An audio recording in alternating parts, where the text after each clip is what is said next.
বিশ্বের সবচেয়ে রহস্যময় পাথর যা আজ সারা বিশ্বে বিখ্যাত। 7 নম্বর, সোনালী রক, মায়ানমার। গোল্ডেন রক মায়ানমারের একটি অনন্য ধর্মীয় ও প্রাকৃতিক ঐতিহ্য, যা সমুদ্রপৃষ্ঠ থেকে প্রায় 1100 মিটার উচ্চতায় অবস্থিত। এর সবচেয়ে আশ্চর্যজনক দিক হল এটি এক প্রান্তে দাঁড়িয়ে আছে, যেন যে কোনো মুহূর্তে পড়ে যাবে। কিন্তু শতাব্দীর পর শতাব্দী ধরে এটি ঠিক এভাবেই দাঁড়িয়ে আছে এবং যেন মধ্যাকর্ষণকে চ্যালেঞ্জ জানাচ্ছে।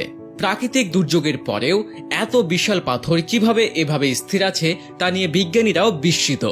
স্থানীয়রা এটিকে একটি পবিত্র শিলা বলে মনে করে, এজন্য তারা পাথরটিকে সোনার আস্তরণে ঢেকে দিয়েছে। তাদের বিশ্বাস, এই পাথরের মধ্যে ভগবান বুদ্ধের একটি চুল সংরক্ষিত আছে, যা পাথরটিকে পড়ে যাওয়া থেকে রক্ষা করছে।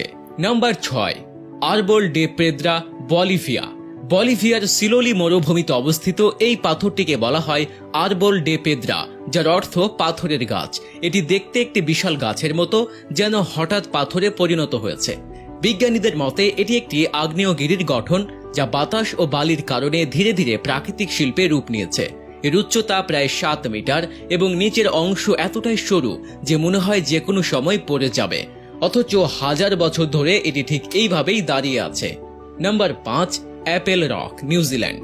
নিউজিল্যান্ডের পশ্চিম উপকূলে অবস্থিত এই পাথরটিকে অ্যাপেল রক বলা হয়, কারণ এটি দেখতে একটি বড় আপেলের মতো।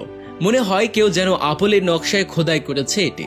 বিজ্ঞানীরা বলছেন হাজার হাজার বছর ধরে সমুদ্রের স্রোত ও আবহাওয়ার প্রভাবে এটি তৈরি হয়েছে।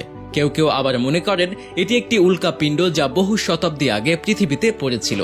আবার কেউ বলেন এটি কোনো প্রাচীন সভ্যতার নিদর্শন, যা আজ বিলুপ্ত। নাম্বার 4, আল নাসল রক, সৌদি আরব।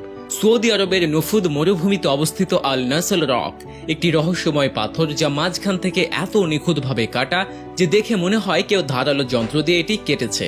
কিন্তু আজ অবধি বিজ্ঞানীরা এমন কোনো প্রযুক্তির অস্তিত্ব খুঁজে পাননি যা এত বিশাল পাথরকে এত পরিষ্কারভাবে কাটতে পারে। স্থানীয়দের বিশ্বাস এটি ভিনগ্রহীদের কাজ। Number 3, Devil's marble, Australia. অস্ট্রেলিয়ার উত্তরাঞ্চলে অবস্থিত ডেভিলস মার্বেল এক বিস্ময়কর প্রাকৃতিক কাঠামো। মরুভূমির মাঝখানে গোলাকার বিশাল পাথরগুলো ছড়িয়ে ছিটিয়ে রয়েছে। কিছু পাথর আবার একটির উপর আরেকটি সযত্নে রাখা, যদিও দেখলে মনে হয় এগুলো কৃত্রিমভাবে তৈরি, বাস্তবে এটি ভূতাত্ত্বিক ক্রিয়াকলাপের ফল। Number 2, Fly Geyser, America. আমেরিকার নেভাদা রাজ্যের ফ্লাই রেঞ্জে অবস্থিত এই গাইজারটি বিশ্বের অন্যতম রঙিন ও অদ্ভুত গঠন বিশিষ্ট পাথর।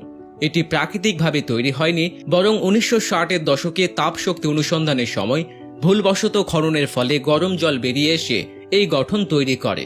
এর ভেতর থেকে বের হওয়া খনিজ পদার্থগুলো সময়ের সঙ্গে সঙ্গে পাথরের গায়ে লাল, সবুজ ও হলুদ রঙের স্তর তৈরি করেছে। এর ফলে এটি দেখতে এত আকর্ষণীয় ও রহস্যময়। Number 1, Moeraki Boulders, New Zealand. নিউজিল্যান্ডের কান্টাবুরি অঞ্চলের সমুদ্র তীরে ছড়িয়ে ছিটিয়ে থাকা এই বিশাল গোলাকার পাথরগুলোকে বলা হয় মুরাকি বোল্ডার্স। এর সংখ্যা শতাধিক। বিজ্ঞানীরা বলেন এই পাথরগুলো প্রায় 60 মিলিয়ন বছর পুরনো এবং চুনা পাথর দিয়ে তৈরি।